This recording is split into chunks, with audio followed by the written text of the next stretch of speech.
शत्रु की आधी शक्ति को खींचने वाले महाबली बाली का जब हनुमान जी से हुआ सामना। बाली और हनुमान जी का युद्ध। अनिरुद्ध जोशी, सुग्रीव का भाई, अंगद का पिता, अप्सरा तारा का पति और वानरश्रेष्ठ वृक्ष का पुत्र बाली बहुत ही शक्तिशाली था। देवराज इंद्र का धर्मपुत्र और किष्किंधा का राजा बाली जिससे भी लड़ता था, लड़ने वाला कितना ही शक्तिशाली हो उसकी आधी शक्ति बाली में समा जाती थी और लड़ने वाला कमजोर होकर मारा जाता था। शक्ति का राज क्या था? रामायण के अनुसार बाली को उसके धर्मपिता इंद्र से एक स्वर्ण हार प्राप्त हुआ था। इसी हार की शक्ति के कारण बाली लगभग अजेय था।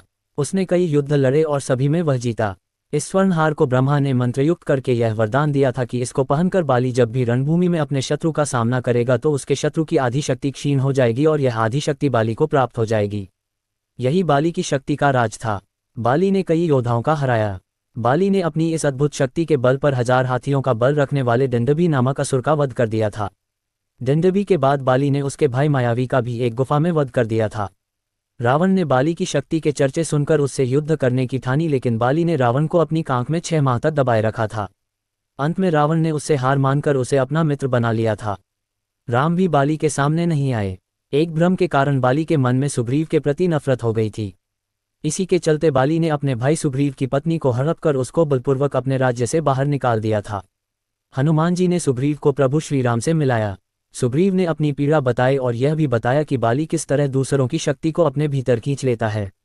फिर प्रभु श्रीराम ने बाली को छुपकर तब तीर से वार कर दिया जबकि बाली और सुग्रीव में मल्लयुद्ध चल रहा था। चूंकि प्रभु श्रीराम ने कोई अपराध नहीं किया था, लेकिन फिर भी बाली के मन में यह दंश था कि उन्होंने मुझे छुपकर मारा।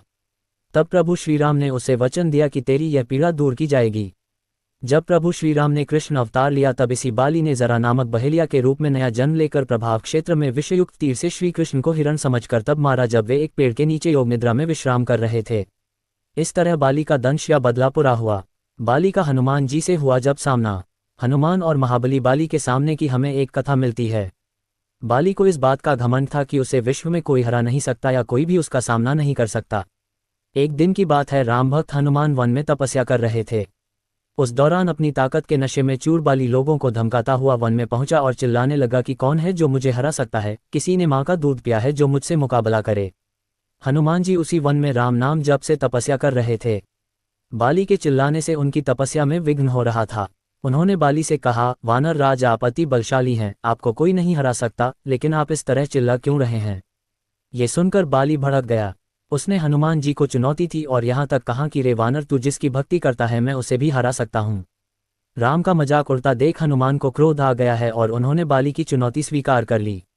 तय हुआ कि अगले दिन सूर्योदय होते ही दोनों के बीच दंगल होगा।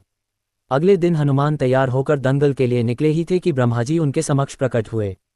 उन्होंने हनुमान को समझाने की कोशिश की कि वे बाली की चुनौती स्वीकार न करे, लेकिन हनुमान जी ने कहा कि उसने मेरे प्रभु श्रीराम को चुनौती दी है। ऐसे में अब यदि मैं उसकी चुनौती को अस्वीकार कर दूंगा तो दुनिया क्या समझेगी, इसलिए उसे तो सबक सिखाना ही होगा। ये सुनकर ब्रह्मा जी ने कहा, ठीक है, आप दंगल के लिए जाओ, लेकिन अपनी शक्ति का 10वां हिस्सा ही लेकर जाओ, शेष अपने आराध्य के चरण में समर्पित कर दो। दंगल से लौटकर यह शक्ति फिर हासिल कर लेना। ये सुनकर हनुमान जी मान गए और अपनी कुल शक्ति का 10वां हिस्सा लेकर बाली से दंगल करने के लिए चल पड़े।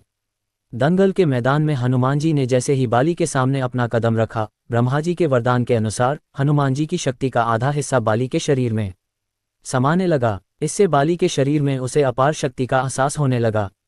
उसे लगा जैसे ताकत का कोई समंदर शरीर में हिलोरे ले रहा हो। चंद पलों के बाद बाली को लगने लगा मानो उसके शरीर की नसें फटने वाली है और रक्त बाहर निकलने ही वाला है। तभी अचानक ही वहां ब्रह्मा जी प्रकट हुए और उन्होंने बाली से कहा कि खुद को जिंदा रखना चाहते हो तो तुरंत ही हनुमान से कोसों दूर भाग जाओ, अन्यथा तुम्हारा शरीर फट जाएगा।